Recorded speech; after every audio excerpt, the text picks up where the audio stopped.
Well, it was another rollercoaster week for the financial markets last week. The shenanigans involving Credit Suisse and its subsequent takeover over the weekend by UBS dominating the narrative here in Europe. But across the pond, banking issues persist. Concern over the regional banking sector in the US remains as risks spread after the collapse of Silicon Valley Bank a couple of weeks ago. This and the risk aversion that resulted from that has caused a huge rally into the bond market, into the treasury space. Haven demand has come into the FX market as well, while trade in the equity space has been very choppy and very, very volatile indeed. Looking ahead to this week, the market is now trying to see whether the banking instability is set to persist, whether we start to see contagion into other parts of the economy, or whether all is okay and we can start to breathe a bit of a sigh of relief. Amid all of that, we've got an FOMC decision and one from the BoE on deck this week as well. Just the sort of volatile risk events that markets really need right now. Plenty to discuss in this week's Trade Off UK. Without further ado, let's get into it.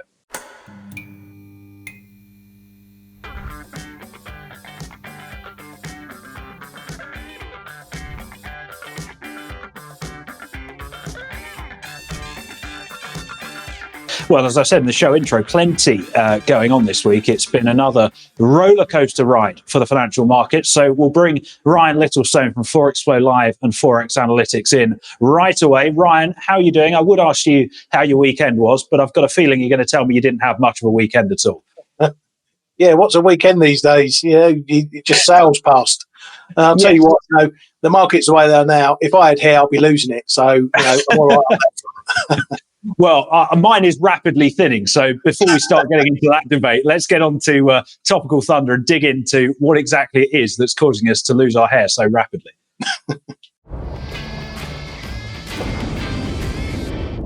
Well, what is it? It's the banks, of course. The collapse of Silicon Valley Bank and all those worries that were isolated to the tech and VC sector in the US. God, that feels like it was decades ago at this point. The focus last week turning to Credit Suisse, and something of a perfect storm for the Swiss bank, which has been, you know, the basket case of European lending probably since the financial crisis. Two things happened last week. Obviously, you had jitters bubbling away for quite some time with Credit Suisse. You then had Harris Associates, one of their long-standing shareholders, confirming they'd sold the last of their stake in the bank. And then the Saudi National Bank, another large shareholder, I think in fact the largest shareholder of Credit Suisse, saying we're not going to provide the bank with any additional capital. So of course this created a crisis of confidence to cut a long story very, very short. Towards the tail end of last week, despite the Swiss National Bank, another SNB, that's going to get confusing, isn't it?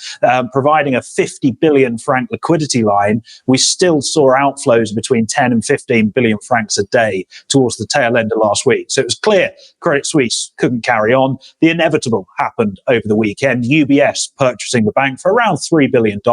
I think, let's be honest, they were told that they were having to buy the bank because otherwise the confidence in the Swiss financial system would have just been shot to bits. So the Swiss government bending some of the takeover rules, the SNB providing a chunk of liquidity to help this shotgun marriage get over the line. But I guess the problem now is looking at trade. I mean, we've started to go a little bit more risk on as we move into Monday afternoon, but the market still seems very, very shaky indeed. Bond yields are moving lower. CDSs on banks are moving higher. So the real question I'm asking myself, Ryan, is this doesn't seem to have settled many nerves. Is there worse to come? The $1 million question, as they say. Yeah, I asked you rather than answering it myself. I went to bed last night thinking, all right, the news that's come out, you know, Fed liquidity, central banks liquidity, offering the swaps again on a daily basis, the UBS takeover, everything looked pretty good, and risk looked like it was going to do fine last night. I come in this morning and the world's burning again. And now as we sit here to do this, everything's all right in the world again. It's the way of markets at the moment. You know, you can't buy into a theme for any longer than 5 minutes. You've really got to roll with the punches at the moment. Have we seen the end of it? Who knows? I doubt it. But I come back to the same thought each and every time.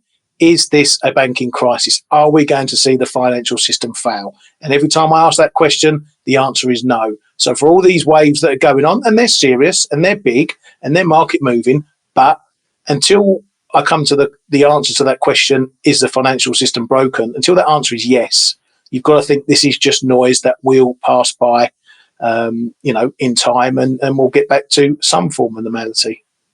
Yeah, I would totally agree with you on that last point. I think what's been really interesting, not just about what happened with Credit Suisse over the weekend, but also what happened with Silicon Valley Bank and First Republic Bank and a couple of the other regional banks, and I think Signature Bank was another one in the US, is the speed and the decisiveness with which policymakers have stepped in. And of course, we saw this over the weekend as well, with those dollar swap line operations being moved to daily rather than weekly, as you alluded to.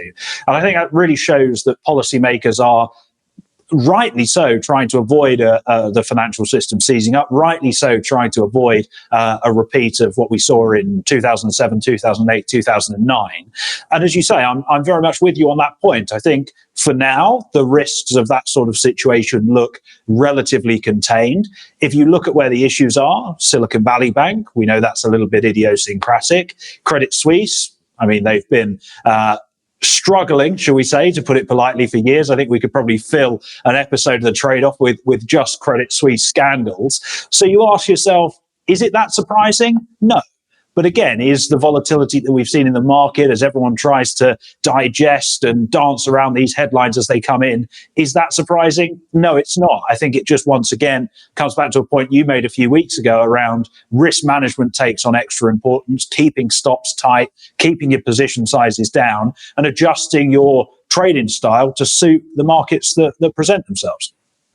Yeah, exactly that. We have a lot of volatility. Volatility can be good for trading. It can also be bad for trading. Just as quickly as you can make money, you can lose it. So you have to be nimble with your trading. If you get in a position, if you manage to get on side, get some pips, take some money off the table, bring your stops up behind, lock in the rest, reduce your risk, and you should be able to sail through it making some money.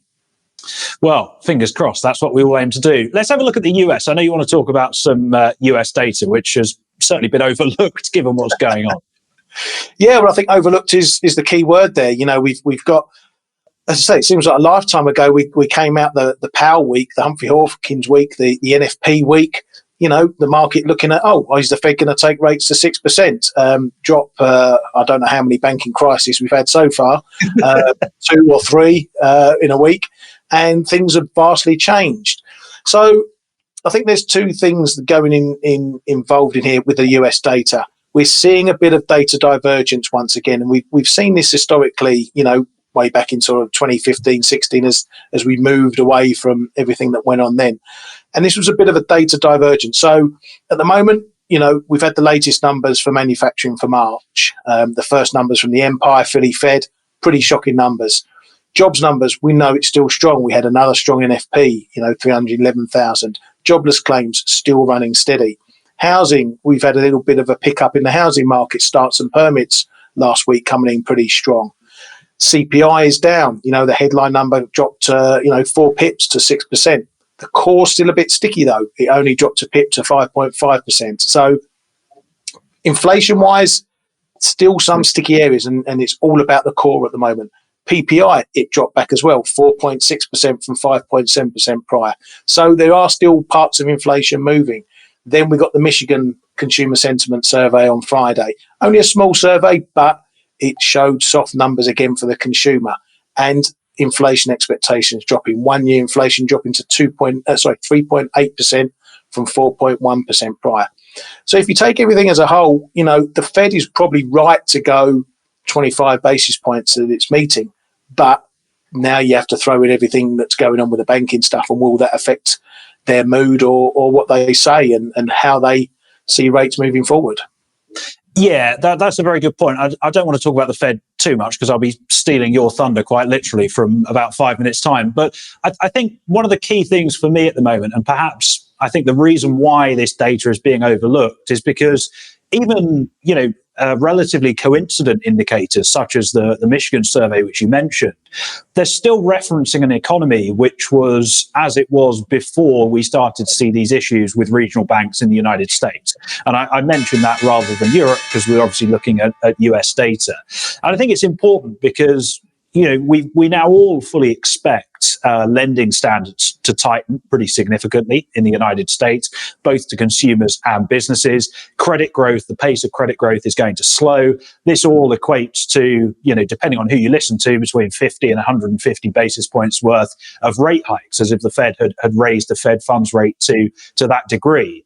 And I think in that sort of environment, actually, any data that references a period longer than about a week ago, for me, I mean, I know it's my job and I'm paid to look at it, but actually most of it's coming in and you're going, oh, that's all right, fine, and casting it off, because the economy has moved on so quickly in such a short space of time that it's just not relevant anymore. And I agree with your call, and we'll get on to it in a second, that the Fed should go 25. But in many ways, the data that's coming in isn't really helping the market at all. And we're actually flying quite blind, and we have been for the last week or so, because we haven't heard from any Fed policymakers. And the data that's been coming in has been referencing an economy that doesn't really exist anymore and has changed leaps and bounds from when that data was collected. So makes our lives rather difficult, doesn't it? Yeah, and when are our lives ever easy? But you're quite right. We've seen retail sales dipping. You had a strong January. It's pulled back again in February. So, yeah, how the market assesses this data, some up, some down, divergence, whatever, is what we're going to need to look at moving forward. And hopefully the Fed will give us some indication of that. Yeah, most definitely. Well, we'll get on to the Fed in a second. I wanted to talk about the Bank of England first, the old lady of Threadneedle Street, 2 minutes from where I am sat here in the city of London. Goodness only knows what they're going to do on Thursday. Blimey, this is the Bank of England have been quite tough to call for quite some time now. Throw in potentially systemic financial risk and you get a whole different kettle of fish. My gut feeling says they should hike 25 basis points. They've telegraphed that relatively well. Inflation is obviously still north of 10% here in the UK, although we get the latest CPI figures on Wednesday morning, about 18 hours before we hear from the BoE. And the labour market remains tight. We got the latest jobs numbers last week, unemployment holding close to record lows, earnings increasing by around about 6% on a yearly basis, which is cooler than inflation, but still a relatively rapid clip. But of course, with the Bank of England, you've got to remember that not only do they, through history, have a bit of a tendency to look for any excuse to either avoid raising rates or bring the hiking cycle to an end pretty quickly after it's got underway, but also recent commentary has been relatively dovish as well. You've got Tenreiro, for instance, talking quite openly about cutting rates. Dingra dissented in favour of keeping rates unchanged at the last MPC meeting. So I think the risks here definitely tilt to the more dovish side. It's not the biggest stretch of the imagination to imagine a few others joining that sort of dovish dissent. I think in that sort of environment, although cable is trading at roughly 1 month highs around 122.60 at the time of recording, I think the risks to the pound here are probably tilted to the downside, given risk appetite is relatively fragile. It's tough to imagine the BoE being hawkish. And actually, I could see a decent case to be made for them staying on hold, bringing the hiking cycle to an end, saying the next move is going to be lower in rates. And I think actually the old lady could be a fairly chunky headwind for the pound to contend with this week. Yeah, well, we're going to disagree on this, as we often do. I still think that I knew you were going to disagree with me. I still think the BoE is going to be forced higher than they expect. Inflation data on Wednesday, as you say, is going to be a hot print. If it comes in much higher or doesn't drop as far as expected, I think the market's going to take that as the BoE perhaps needing to do a bit more. But then on the flip side, if you have to look at the central banks, the ECB, they went there 50, and they differentiated between monetary policy and financial stability, if you like. If there's one bank who will probably pause due to potential financial stability things, it's going to be the Bank of England. So I think they probably will hike 25, but I think there's a greater risk they don't do anything at all and blame the financial stability side of things on that. Yeah, I would agree with that. I think the old lady, the MPC, is going to be sort of dragged kicking and screaming into a 25 bips hike. As you say, the ECB went 50 last week. We think the Fed are going to go 25 on Wednesday evening. It's tough to say. It's tough for the BoE to make the case that they should remain unchanged when inflation's still 5 times their target, and the economy actually is starting to perform better than we expected. GDP grew 1/3% on a monthly basis in January. The PMI numbers are coming in pretty strong, I think close to 9-month highs for services and manufacturing last month, and we get another read on that on Friday. I think the flash PMIs are out. So actually, I don't think there's much excuse that the BoE can use to stay on hold. But as you say, if any central bank is going to find an excuse to do nothing, then it's going to be them, isn't it? Yeah, definitely. I think that's very much going to be the case. And as we know, anything that has Bailey attached to it usually means the pound drops at some point. So he's always a good indicator. That is very, very true. What about the Fed then? We mentioned that. Obviously, we've got that on Wednesday evening. What are we expecting there?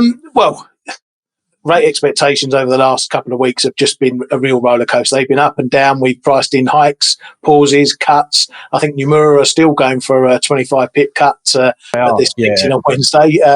Bit out on a limb with that one, I think. But what I think happened is that the ECB really gave them and other central banks the green light to continue on hiking rates due to economic fundamentals.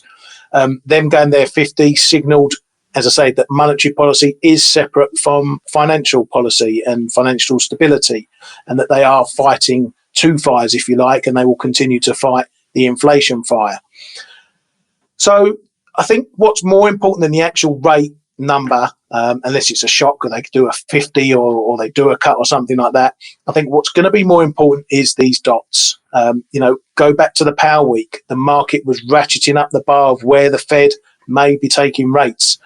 A 50 was on the table, where people like Mester talking about 50s on the table. Powell was talking about 50s on the table and doing more, although he did dial it back in the second appearance.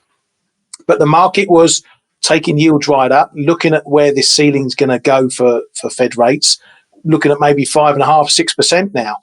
Back in 2020, or looking at 2023, the last dots, they've really...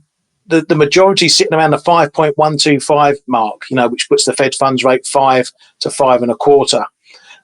There was a couple looking far less, 4.75 to the 5 mark, and the upper hawks were well up at the 5.5 to 5.75 area.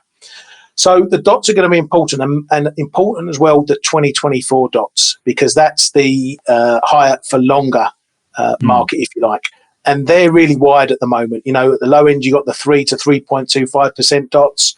At the top end, you got 5.5 to 5.75 dots. The majority are still sitting quite low, around 3.75 to 4.25%. So 2024 is going to be your higher and the longer part of the trade, but also the short term, the 2023 dots. Are we going to see that shift up much closer to the 6%? I think if the Fed stay the course and they move the dots up there, then the market's going to react. Yields are going to rally, and obviously the dollar's going to rally as well. Yeah, most certainly. I think, as you said, market pricing has been absolutely all over the place. The last time I checked, I think we were pricing, and again, this was this morning, so it will have changed since, around about a 70% chance that the Fed remain on hold, which seems rather over the top in my mind. I wouldn't be surprised if that changes another 10 times before we get to the Fed meeting on Wednesday night. I think you're absolutely right to focus on the dots. I think that really is the key thing to look at. Do the Fed, the questions I'm going to be asking myself going in, and also over the press conference, because Jay Powell will stand there and say, don't place too much weight on the dots, knowing full well that everyone will place a lot of weight on the dots. So, begs the question, why publish the damn things? Anyway, I think the questions I'm going to be asking myself are, are there enough policymakers that think rates can still move higher? Because, of course, before the blackout period, that's what everyone was saying, from Powell downwards. We're going higher than the markets expect. We're going to stay there longer than the market expects. Is that still the consensus view on the FOMC? And you mentioned a really interesting point about the 2024 outlook. And I don't think this is something that's going to get resolved, given what we're seeing in terms of financial stability risks. But that dispersion, that gap between the highest estimate and the lowest estimate, absolutely huge at the last dot plot in December. So do we get a little bit of a tighter dispersion? Do committee members come around to a little bit more of a consensus view on where rates are likely to end up? Or do we see these sort of bitter divisions not as bitter as we're seeing on the NPC, but still relatively significant divisions on the FOMC persist as we move into the next 18 months or so. Yeah, I think that's going to be the case, and it does show divisions. We know there's hawks, there's doves, there's people who are more neutral, and I think where the majority of dots now sit, if those for 2024 are up, high fours, maybe up to 5.5%, that's where the bulk of the dots are sitting. That's going to reinforce the Fed's path that we're going higher for longer. Yeah, most definitely. Well, with that said and done, let's get into a few charts in That's a Setup.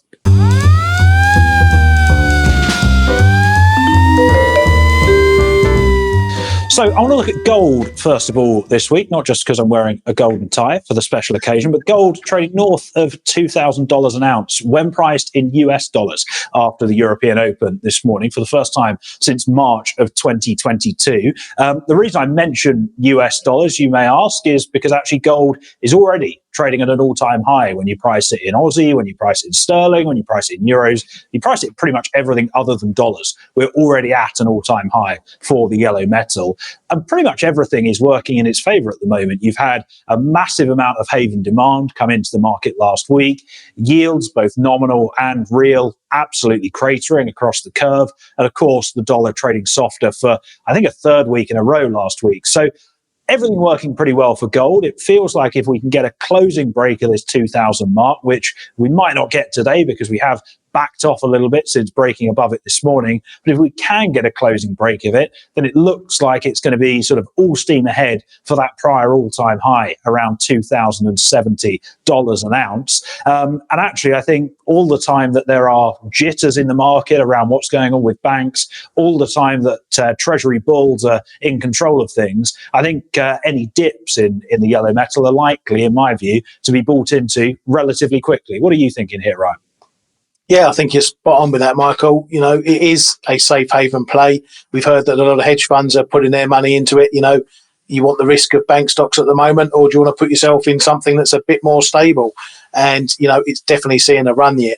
I think 2000 is going to be a real big level. It's already shown up once. I think 2009 we got to this morning. It's already shown up as a very, very strong level, psychological level, whatever you want to call it. So, yeah, I think that's going to be a really big level. Can it make those all-time highs? I think we're going to have to see things get a lot worse, but it's definitely a market that's going to be a buy the dip market. Yeah, definitely. I think it's certainly something to keep on the radar. What I would say, I think your point about havens is interesting because havens seem a little bit thin on the ground at the moment. If you look at what's actually rallied over the last week or so, treasuries, gold, and the yen. What else would you normally add to that mix? Well, the dollar, but why would you buy the dollar when treasury yields are down 70 odd basis points in a week at the front end of the curve? And the Swiss franc. And, I'm not sure we need to elaborate on why you might not be the biggest fan of buying the Swiss franc at the moment. But speaking of treasuries, let's dig into, the 2-year that you wanted to look at. Yeah, this is something we looked at last week, and I've sort of done a bit of crafty artwork here with my charts. I've split them in two. We've got the yields on the top, and we've got the 2-year actual price in the lower half there. And this is something that we've been looking at the last couple of shows and looking at where I'm trading. And I've got this line here, the Fed midpoint, which is the current middle of the Fed funds rate. And we had that Powell situation. We said we got the yield right up above 5%. Everything was looking hunky-dory and hawkish. And now we're well below this Fed price. And so that says the market has lost faith that rates are going to even go above where we're at now. And obviously we're expecting a 25 pip hike, so that midpoint is going to go up some. But I think what this is going to show us for the Fed, the market isn't going to get over this banking stuff and this financial stuff that quickly. So if the Fed is going to be really hawkish, or if it's going to maintain its path and say, yeah, fine, we're going to 25, we're going to continue hiking, the dots have moved up here, we're going to see yields rally, i.e. the price fall. And I think where we're talking about 2024 is the potential big shifter in those dots. If you get a dip in the price here, I think that's going to be something you want to be looking at potentially to buy and fade. Maybe down towards that level, down around those moving averages, the 55 and the 100 moving average down there. I think that's around about 102.50 50s, 70s, something like that. Get a dip down there, I think the market's going to be soaking it up, and we're going to see any popping yields falter, and they'll come down again, thus the price going back up. Yeah, I was really hoping we didn't have a chart on the bond market, given that someone on this show, and I've no idea who it was, sat here last week and said, yeah, the curve should flatten. We'll go back to how hawkish we were before. SBB will blow over, and actually ended up about 50 basis points offside on that trade. So I'll own up to that one. Not my best call, not my worst either, thankfully. But I think you're right. I think we are now at a point where things have got to a stage where markets are not, as you say, going to immediately sort of snap back to the hawkish pricing that we saw of, a terminal rate up somewhere near 6%, and the belief that it's going to stay there for a prolonged period of time. I think whether you think what's going on is a systemic problem or not, and to be clear, I don't think it is. I think it's a case of it's now been a bit of a wake-up call to the market and to policymakers that actually if things are starting to creak, and actually in certain places things are starting to break. So rates might not be able to go that much higher. And if they do go higher, they're probably not going to be able to stay there for that long. So I think you're probably right. I think, for me, we've seen the cycle highs across the Treasury curve.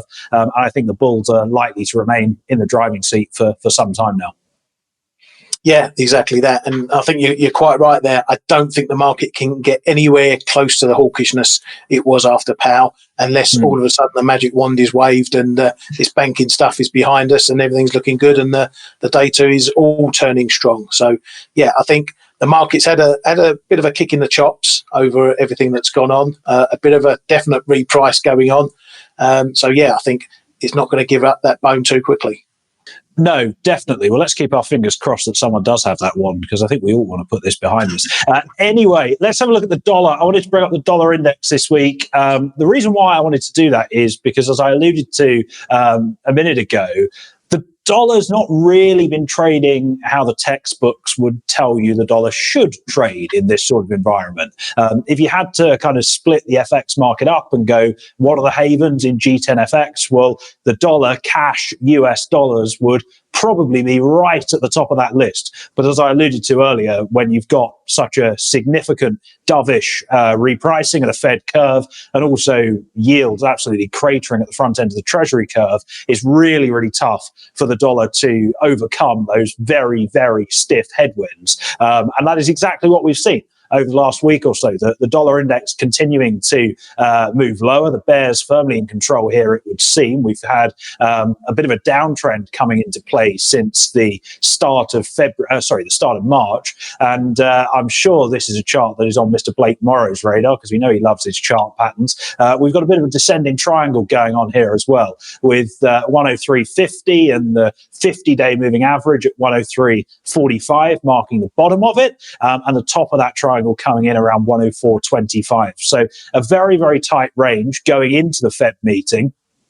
The reason why I like the look of this is because, as we said earlier, risk management, position sizing, placement of stops is incredibly important in a market such as this.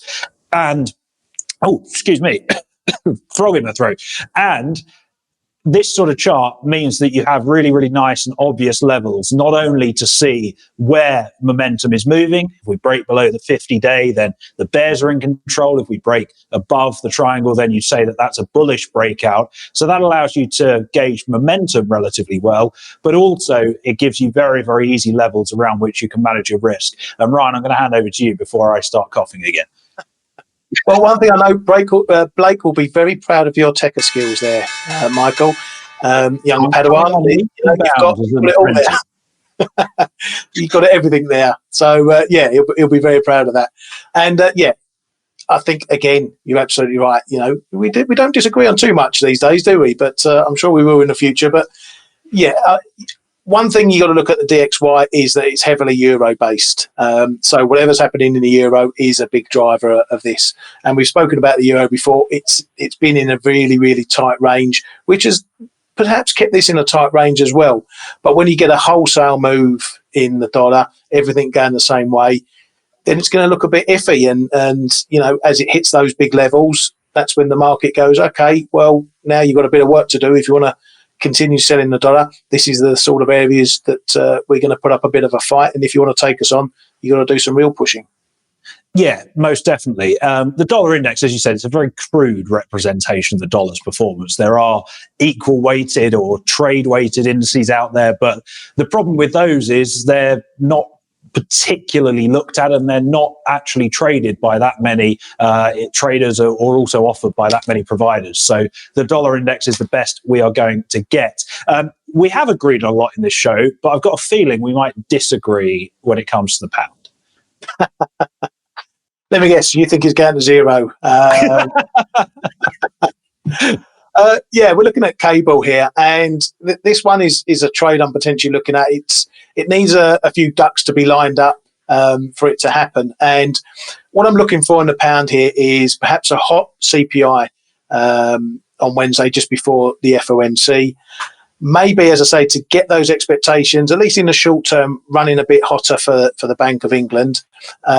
That'll likely get the pound higher, particularly if the market's still a bit edgy over the dollar. We could get cable up towards that 124 area. I'm going to throw in the usual caveats. This is cable. It could be 124 by the time I finish this sentence. But anyway, that's what I'm looking for. Get up there. And then if the Fed do continue on their path, if they do the same as the ECB, go the 25, say we're going to continue hiking because of the fundamentals, you're likely to see a dip in the dollar. So I'm looking to short perhaps into 124, run it into the FOMC, get out on that dip, and then maybe turn that into a long because of that hot CPI report. Might mean that the Bank of England are potentially more hawkish at their meeting. So really want to try and play both ways, or every which way but loose, as they say. Yeah, as you said, it is cable, so this could really end up anywhere. I think 124 is a bit punchy, in my view. I mean, I think even if we get a hotter than expected CPI number, I think the market will probably look through that. And the reason I think the market will look through that is because it expects the Bank of England to do the same. I really struggle to see how the market is going to price in any more than one more 25 basis point hike from the BoE. And actually, I think if the market were to do so, then that is something that is worth fading. And I'm not thinking that the pound is going to go to zero. And I am actually more optimistic on sterling than I have been in quite some time. But I still don't think it's got particularly much going for it. As we alluded to earlier in the show, if anyone is going to pause rate hikes at the minute, it's going to be the Bank of England. If anyone is going to loosen policy before anyone else, there's a decent chance that will be the Bank of England as well. And although things are starting to look a bit rosier, some of the Brexit stuff getting sorted, the UK probably going to avoid recession this year based on what the OBR are saying. I just really struggle to bring myself to be long sterling at the moment. But having said that, I would not be at all unhappy if I was wrong there. Particularly, it would make our summer holidays just that little bit cheaper, wouldn't it? Depends where you're going, doesn't it? Well, exactly. That is very true. That is very true. With those charts out of the way, let's get on to our plays of the day.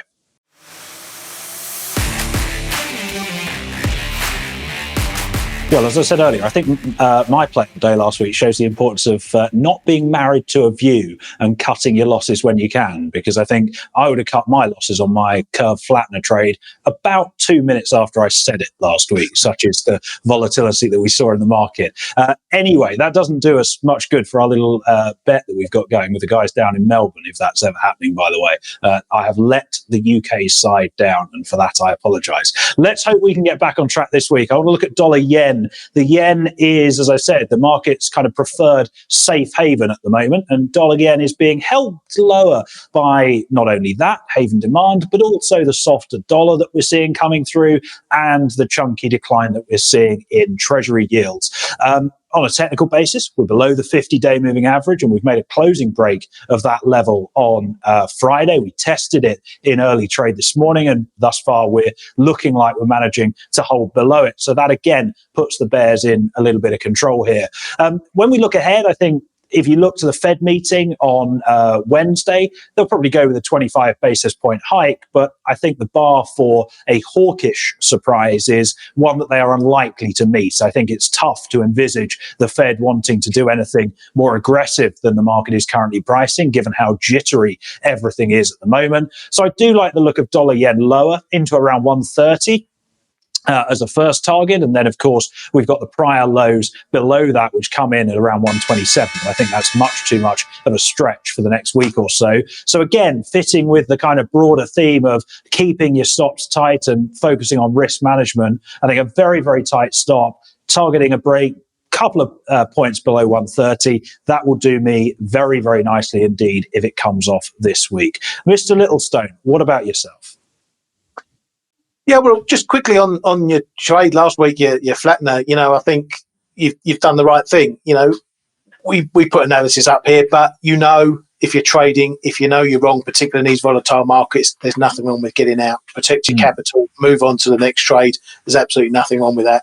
And, I've got to give props to Blake on the Forex Analytics team, because he's been in shorts in this one pretty much from 137s, 138s, and he keeps adding and getting out and adding and getting out, and it's worked out a wonderful trade, and long may it continue. But my play of the day, I'm going with something I went with last week actually, and that's Euro Sterling, because I don't believe you can change a winning team. And when we did this last week, we were round about. You can just see that yellow dot on the screen there. That's where we were then, and my play was to buy into the next support, which was down at the top of that zone, the 88 big figure, down towards a bit of a push down towards 87.70, and that worked well. We got way back into the 88s. We've now broken down that, but once again, I'm looking at the support areas for this one, and we've got another big support area. It bounced off of there last Wednesday, down around the low 87s, 87, 18, 16, I think it got down to. Very strong bounce from there. We've come back perhaps a bit too quickly, and I don't like prices that come back to a strong level that quickly. But this is Euro Sterling. You can take some of the volatility out that we're seeing in cable and Euro Dollar and Dollar Yen and all the other majors, and it is one that does play quite well in the low vol environment. So still looking at longs down into this 87, 15.20, down to the big figure, below 86.90, 86.85. Where you're wrong, and we're heading lower. So longs into this area. Conversely, you get a move up to the 88s, 88.20s. That's where the rally sellers are looking the strongest. And if you get a move up there, you get out your position if you're long. Maybe look at flipping to shorts. Well, there we go. Let's keep our fingers crossed, at least for me, that comes in, the short dollar yen idea comes in a lot better than last week's. Another busy show. Thank you for sticking with us. Thank you for watching, as always. I'm sure we will have plenty to get our teeth into this week, and I think my hope for the week is that things quieten down just a bit and we can have a little bit of a weekend at the end of it all. In any case, as I said, thank you very much for watching. Thank you also to Ryan Littlestone for joining me as always, and also thank you to our producer Kyriakos for pulling this together, as he always does so brilliantly. All three of us will be back this time next week. In the meantime, drop us a like on the video, leave a comment, let us know how you're trading the markets, and if there's anything you want us to take a look at next week, and we will all see you then. Thanks again, and goodbye for now.